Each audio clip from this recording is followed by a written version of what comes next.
मैं खिलाड़ी रही हूँ, लेकिन आज ये जो नई दिशा में हमने कदम बढ़ाया है, मैं चाहती हूँ आप लोगों ने जो प्यार और आशीर्वाद जो खेल के क्षेत्र में मुझे दिया था, इस नए क्षेत्र में दीजिए और आपके मान सम्मान के, आपके हर एक हक की लड़ाई मैं विधानसभा में जाके लड़ूंगी और आपकी आवाज बनने का काम करूंगी। नमस्कार दोस्तों, द ट्रुथ के इस अंक में आपका बहुत स्वागत है। आपके साथ मैं हूं प्रीति पांडे। आज जिस विषय को लेकर आपके समक्ष मुखातिब हूं, वो विषय एक बार फिर जुलाना से ताल्लुक रखता है। आप कहेंगे जुलाना के तो पीछे पड़ गई है। दरअसल मैं पीछे नहीं पड़ी हूं। जिस तरीके से ये constituency talk of the town बनती जा रही है और हॉट सीट बनती जा रही है, वजह यही है कि मुझे एक बार फिर जुलाना का ही मुद्दा लेकर आपके बीच आना पड़ा।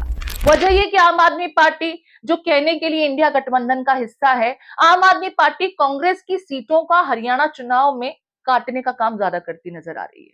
हालांकि राहुल गांधी चाहते थे कि मिलजुल करके ही हरियाणा चुनाव में आम आदमी पार्टी और कांग्रेस मैदान में उतरे, लेकिन क्योंकि दिल्ली में लोकसभा चुनाव के दरमियान दोनों का मिलजुल कर चुनावी मैदान में उतरना किसी के भी फायदे का साबित नहीं हुआ था, ऐसे में दोनों ही खेमों के लोग भी चाहते थे कि अलग अलग ही चुनाव लड़े जाएं। लेकिन अब ये हो क्या रहा है कि आप सामने वाली पार्टी के पास जहां जिस सीट पर मजबूत कैंडिडेट नहीं है, वहां अपने मजबूत कैंडिडेट को उतारते तो शायद आपको फायदा मिलता। लेकिन जहां सामने वाली पार्टी का मजबूत कैंडिडेट है, वहीं अपना सबसे मजबूत कैंडिडेट अगर आप उतारने लगेंगे तो एक दूसरे के वोट काटने का काम करेंगे। और फिर क्राइटेरिया भी वही आप तवज्जो रख रहे हैं जिस क्राइटेरिया पर सामने वाली पार्टी ने अपने कैंडिडेट को देखने सुनने के बाद मैदान में उतारा।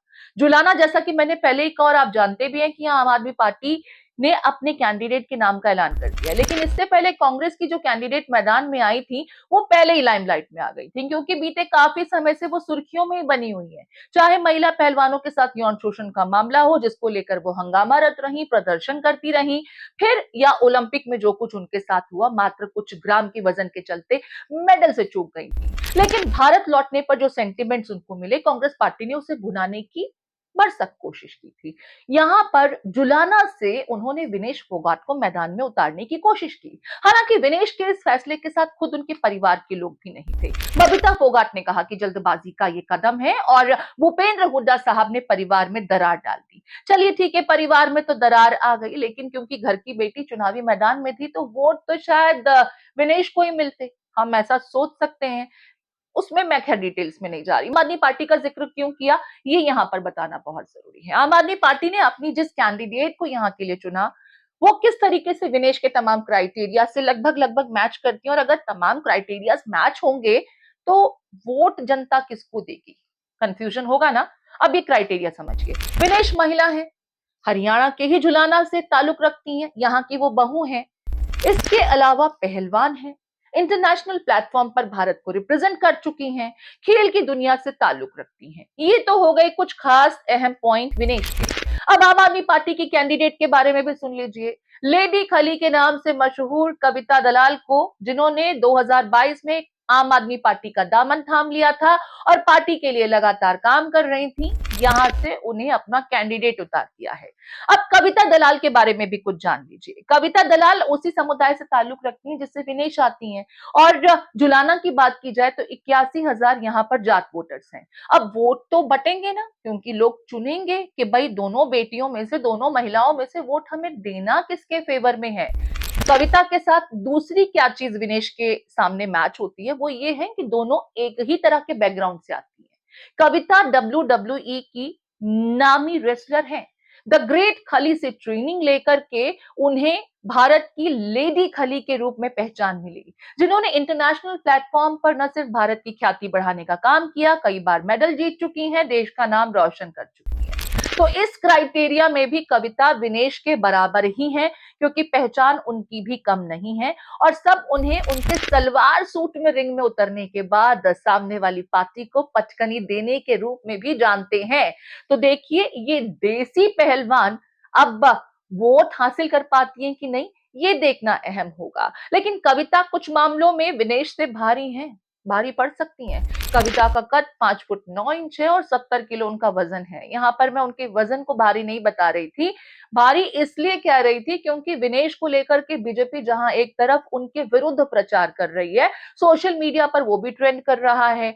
महिलाओं के साथ यौन शोषण वाले मामले को लेकर जब वो प्रदर्शन कर रही थी और धरने पर बैठी थी, बीजेपी ने तो सीधे तौर पर कांग्रेस पर भी आरोप लगा दिया कि ये कांग्रेस के खेमे में पकाई हुई खिचड़ी थी।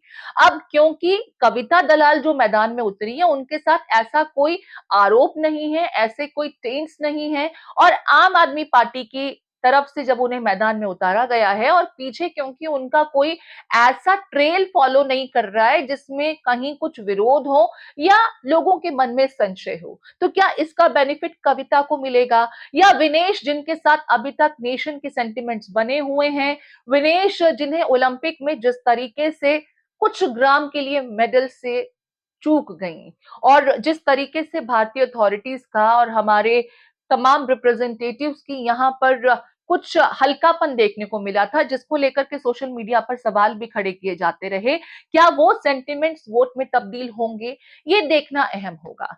आपने दोस्तों वो कहावत तो सुनी होगी ना, 2 बिल्लियों की लड़ाई में बंदर रोटी ले गया। मैं यहाँ ना तो किसी को बिल्ली कह रही हूँ, ना मैं यहाँ किसी को बंदर कह रही हूँ, मैं तो सिर्फ एक मुहावरा आपको बता रही हूँ, क्योंकि देखिए जेजेपी ने अपने कैंडिडेट को बदला नहीं है, अमरजीत ढांडा को ही एक बार फिर भरोसा जताते हुए चुनावी मैदान में उतारा है। तो सवाल ये कि क्या अमरजीत ढांडा एक बार फिर यहाँ से जीत हासिल कर लेंगे, क्योंकि ये जो दोनों महिला पहलवान हैं, जब ये चुनावी दंगल में उतरेंगी तो एक दूसरे की तो वोट काटने का काम करेंगी। केंद्र में गठबंधन और राज्यों में अलग अलग चुनाव लड़ना, जनता वैसे भी कंफ्यूज होती है, लेकिन कार्यकर्ताओं के मर्जी के आगे क्या ही होता। राहुल गांधी ने कोशिश तो की थी लेकिन बात नहीं बनी।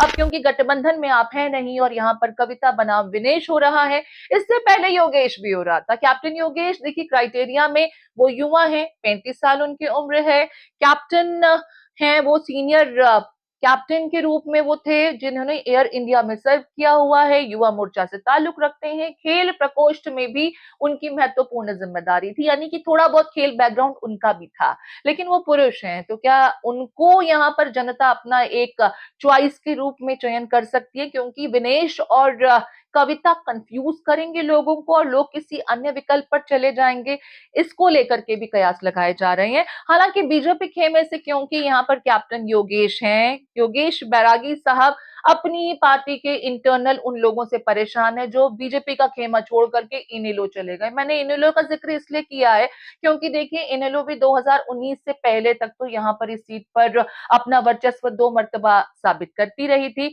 लेकिन सुरेंद्र सिंह लाठर साहब को जब बीजेपी ने यहाँ से टिकट नहीं दिया तो वो इनेलो के हो गए। अब कौन किसका वोट काटता है और कौन किसके लिए मुफीद साबित होगा, ये तो 8 अक्टूबर को पता लगेगा जब वोटों की गिनती होगी। लेकिन फिलहाल अगर जुलाना की बात की जाए तो टॉक ऑफ द टाउन तो बना ही हुआ है और सबसे बड़ी बात ये कि हॉट सीट ये दिन ब दिन बनता जा रहा है। इन तमाम विषयों को लेकर के आपकी क्या राय है और क्या आप इस सोच से इत्तेफाक रखते हैं, आपके कमेंट्स का हमें इंतजार रहेगा। साथ ही साथ एक बात याद दिलाना नहीं भूलूंगी कि अगर अब तक आपने द ट्रुथ को सब्सक्राइब नहीं किया है तो हमें सब्सक्राइब जरूर कर लें, क्योंकि आपके सब्सक्रिप्शन से ही हमें पता चलता है कि हमारे द्वारा आप तक रखी जा रही खबरें आपको पसंद आ रही हैं या नहीं। मुझे दीजिए इजाजत, नमस्कार, अलविदा।